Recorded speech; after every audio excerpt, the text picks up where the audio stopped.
పార్సీ ఒలింపిక్స్‌లో జ్యూరీ మెంబర్‌గా నియమితులైన మొదటి భారతీయ మహిళ. భారతదేశంలో జమ్మూ కాశ్మీర్‌కు చెందిన ప్రముఖ కన్వోయిస్ట్ బిల్క్విస్ స్మిత్ చరిత్ర సృష్టించారు. పార్సీలో జరగనున్న వేసవి ఒలింపిక్స్‌లో జ్యూరీ సభ్యురాలిగా నియమితులైన మొదటి భారతీయ మహిళ ఆమె. భారత ఒలింపిక్ సంఘం నుంచి జమ్మూ కాశ్మీర్ పరిపాలనకు అధికారికంగా ఈ నియామకం గురించి తెలియజేయబడింది. బిల్క్విస్మిర్ యొక్క ఈ విజయం కేవలం ఒక వ్యక్తిగత ఘనత మాత్రమే కాదు, భారతీయ మహిళలకు ఒక గొప్ప స్ఫూర్తిదాయకం అని కూడా చెప్పుకోవచ్చు.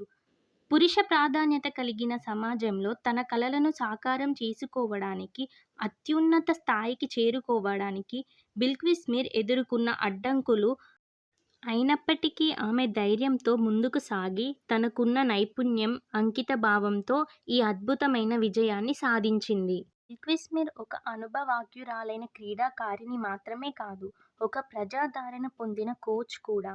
పార్సీ ఒలింపిక్స్‌లో పోటీ పడే భారతీయ మహిళా కన్వోయింగ్ జట్టుకి ఆమె శిక్షణ ఇస్తున్నారు.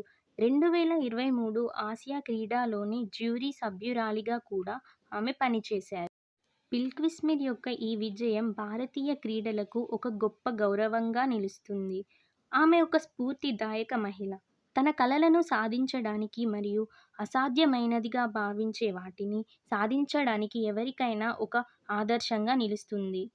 ఇటీవల చైనాలో ముగిసిన ఆసియన్ పారా గేమ్స్ దివ్యాంగుల క్రీడల్లో విలువిద్యలో 2 స్వర్ణాలు, 1 రజతం సాధించి రికార్డు సృష్టించింది శీతల్ దేవి. 16 ఏళ్ల వయసులో ఇలా మన దేశం నుంచి విలువిద్యలో 2 స్వర్ణాలు సాధించిన క్రీడాకారులు లేరు. అది ఒక పెద్ద విషయం. అయితే అంతకన్నా పెద్ద విషయం శీతల్‌కు 2 చేతులు లేకపోవడం. అయినా సరే కుడి కాలితో విల్లు ఎత్తి, కుడి భుజంతో నారి సారించి 50 మీటర్ల దూరంలో ఉండే లక్ష్యాన్ని గురిచూసి బాణం వదిలేసిందంటే ఖచ్చితంగా లక్ష్యాన్ని సాధించాల్సిందే. దేశంలో ఓటింగ్ శాతాన్ని పెంచేందుకు దివ్యాంగుల తరపున ప్రచారకర్తగా పారా ఆర్చరీ అర్జున్ అవార్డు గ్రహీత శీతల్ దేవిని కేంద్ర ఎన్నికల కమిషన్ ప్రకటించింది. శీతల్ దేవి కేంద్ర ఎన్నికల సంఘం తరపున ప్రచారం నిర్వహించనున్నారు.